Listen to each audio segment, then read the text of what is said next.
Hello students and my dear friends, welcome back to my channel. सबसे पहले मैं आप लोगों का शुक्रिया अदा करना चाहूंगा मेरे वीडियोस को लाइक और सब्सक्राइब करने के लिए और साथ साथ शेयर करने के लिए।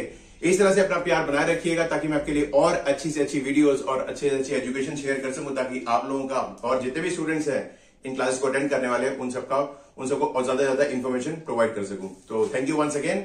चलिए अब हम बात करते हैं इलेक्ट्रिसिटी यूनिट के लास्ट टॉपिक के बारे में, जिसे हम बोलते हैं न्यूमेरिकल्स ऑफ इलेक्ट्रिक पावर। आपको याद होगा हमने लास्ट लेक्चर के अंदर हमने इलेक्ट्रिक पावर के कंसेप्ट को और उसके कुछ फॉर्मूलास को अंडरस्टैंड किया था, उनकी डेरिवेशंस की थी। लेकिन उसके बाद मुझे एक इंपॉर्टेंट वीडियो बनानी पड़ गई जिसके अंदर हमने इलेक्ट्रिसिटी चैप्टर के सारे फॉर्मूलाज हमने रिवाइज किए थे। लेकिन अब टॉपिक रह गया था हमारा न्यूमेरिकल्स, ताकि आपको पता लग सके कि हमने जो पावर के जो न्यूमेरिकल्स डिराइव किए थे, जो हमने बनाए थे, जो हमने लर्न किए थे, उन सारे फॉर्मूलाज को न्यूमेरिकल्स में कैसे पुट कर सकते हैं। तो फटाफट से न्यूमेरिकल शुरू करते हैं, लेकिन उससे पहले फटाफट से एक बार हम लोग नजर मार लेते हैं हमारे जो फॉर्मूलाज हमने इनके अंदर यूज करने हैं। तो पहला जो फॉर्मूला रहेगा वो रहेगा power is equal to work upon time, यानी कि W upon T, work upon time, ध्यान रखिएगा इसका। दूसरा यूनिट है V into I, power is equal to voltage into current, potential difference into current. और तीसरा फॉर्मूला है power is equal to V square upon R, यानी कि वोल्टेज का स्क्वायर डिवाइड बाय रेजिस्टेंस। ये हमारे तीन फॉर्मूलाज हैं और इन्हीं फॉर्मूलाज के थ्रू हम ये जो दोनों न्यूमेरिकल्स आपके सामने लिखे हुए हैं इन्हें सॉल्व करेंगे। लेकिन इसके साथ साथ मैं आपको एक और कंसेप्ट बताना चाहूंगा जिसे बोलते हैं हम लोग कमर्शियल यूनिट ऑफ एनर्जी।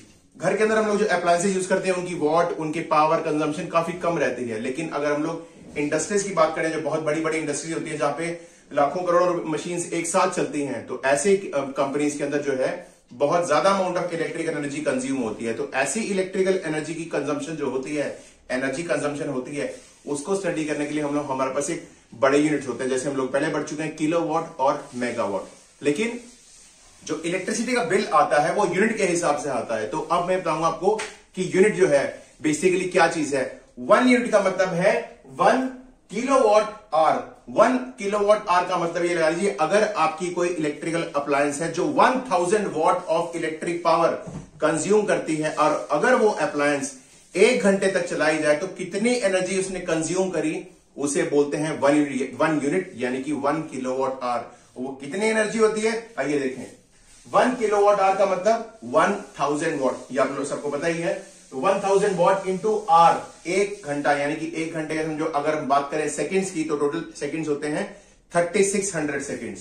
तो 1000 इंटू 3600, तो टोटल एनर्जी आएगी 1 किलोवाट आवर की, वो होगी 3.6 इंटू 10⁻⁶ जूल्स।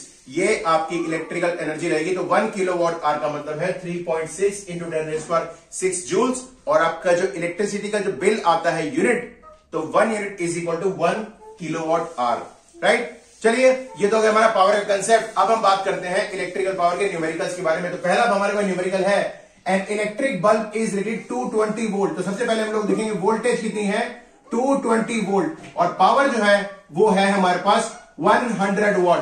तो अब ये लगा लीजिए कि अगर हम लोग, हमारे पास ये चीज है, और अब कहा क्या गया है, electric bulb is rated 220 volt और पावर है 100 what. If it is operated at 110 volt, इसका मतलब ये लगा लीजिए हमने वोल्टेज आधी कर दी।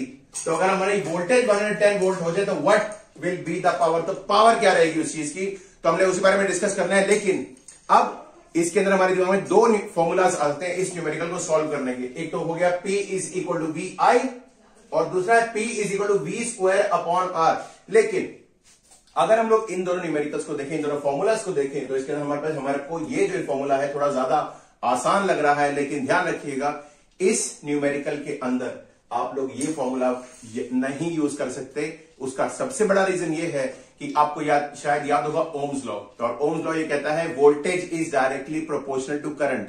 तो अगर वोल्टेज और करंट डायरेक्टली प्रोपोर्शनल है, और यहां पे हमने वोल्टेज 220 वोल्ट से घटा के 110 वोल्ट कर दी, मतलब वोल्टेज हमने आधी कर दी, तो आपको पता है कि वोल्टेज डायरेक्टली प्रोपोर्शनल है करंट के, तो करंट भी आधा हो जाएगा।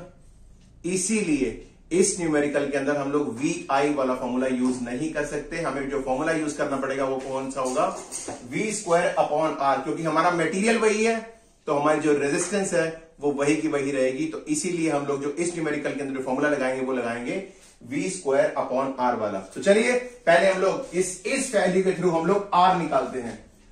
तो फॉर्मूला है P is equal to V square upon R, लेकिन हमें आर निकालनी है, तो आर निकालने के लिए फॉर्मूला रहेगा वी स्क्वायर अपॉन पी।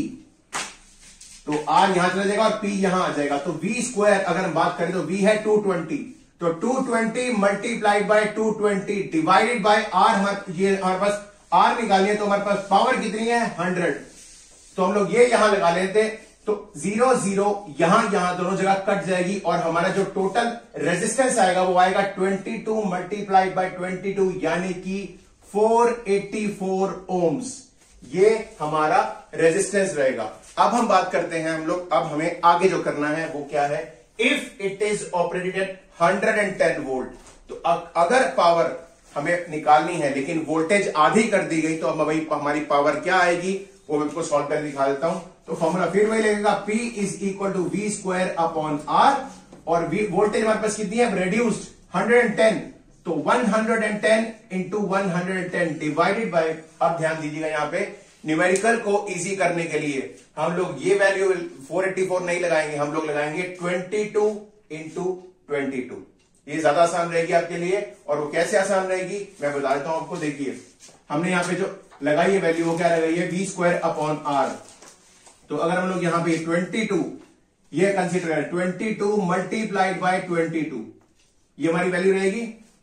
यहां पे आई एम सॉरी, इसे हम करेक्ट करते हैं, वोल्टेज की वैल्यू है वी स्क्वायर, हमारी हो चुकी है 110 इंटू 110 वी स्क्वायर, और हमने आर अभी निकाला कितना है 484, यानी कि 22 इंटू 22 भी हम लोग लगा सकते हैं। तो हम यहां लगाएंगे 22 मल्टीप्लाइड बाय 22 आर की वैल्यू, क्योंकि आर है वी स्क्वायर अपॉन पी, तो हमारा जो आर आया है वो है 484, तो 484 को हम लोग 22 इंटू 22 भी लिख सकते हैं, एक ही बात है।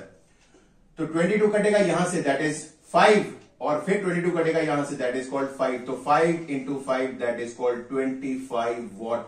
ये आपका आंसर आ जाएगा पावर का।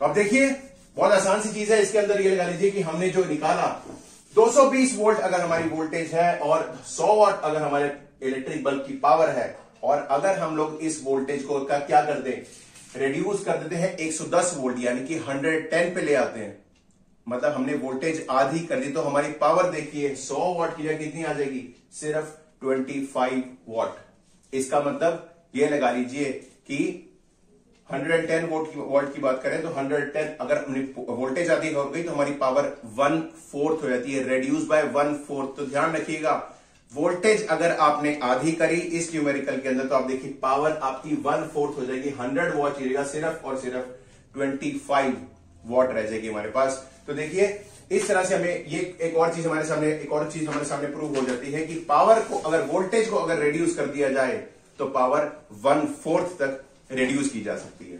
तो आई थिंक ये आपको फॉर्मूला, ये न्यूमेरिकल क्लियर हो गया होगा और फॉर्मूला भी समझ में आ गया होगा। चलिए एक और न्यूमेरिकल की तरफ करते हैं, मूव करते हैं और इसे भी सॉल्व करने की कोशिश करते हैं। इसमें आप ध्यान दीजिएगा, इस सेकंड न्यूमेरिकल के अंदर हमें पावर और एनर्जी दोनों चीजें कैलकुलेट करनी है। तो इसके अंदर एक और फॉर्मूला आएगा, वो भी मैं बताऊंगा आपको साथ साथ। चलिए पहले पावर कैलकुलेट करते हैं। देखिए वैल्यू क्या दी गई है हमारे को, an electric fan runs at 220 volt. तो सबसे पहले हमें वोल्टेज दी गई है दैट इज 220 वोल्ट, और जो करंट है, करंट की वैल्यू दी गई है 0.5 amperes. I is equal to 0.5 amperes. तो calculate the electric power and energy produce in 2 minutes. तो अब देखिए V और I हमारे सामने है, तो फिर आराम से हम लोग फॉर्मूला रहता है पावर का, दैट इज VI। तो पावर का फॉर्मूला रहेगा V इंटू I, यानी कि 220 इंटू 5/10, 0.5 को हम लोग 5/10 भी लिख सकते हैं। तो इसे अगर हम लोग कट करें तो 22 इंटू 5 हमने अभी कट किया, 22 इंटू 5 क्या होता है 110।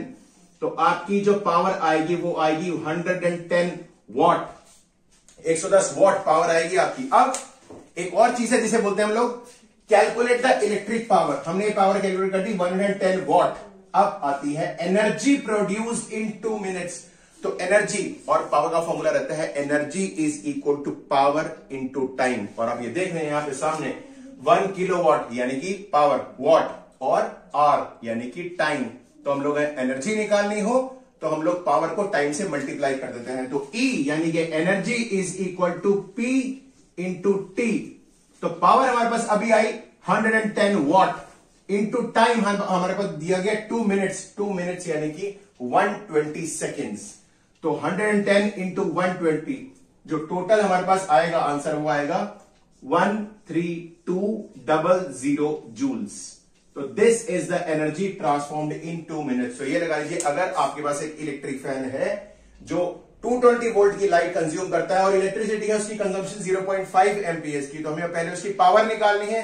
तो हमारा जो फैन है उसकी पावर है 110 वॉट। लेकिन अगर ये 110 वॉट का फैन 2 मिनट तक चलता है तो टोटल कितनी एनर्जी कंज्यूम करेगा, जो टोटल एनर्जी होगी वो होगी पावर इंटू टाइम, यानी कितनी पावर का है और वो कितने टाइम तक चलता है। तो पावर है हमारे पास 110 और टाइम है 120 सेकंड यानी कि 2 मिनट। तो टोटल एनर्जी आएगी 13200 joule.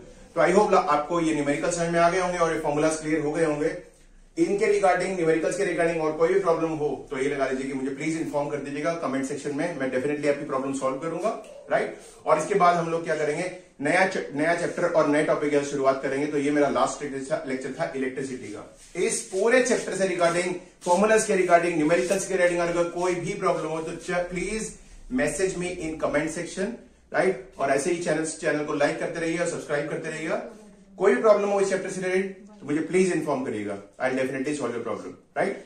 Thank you very much.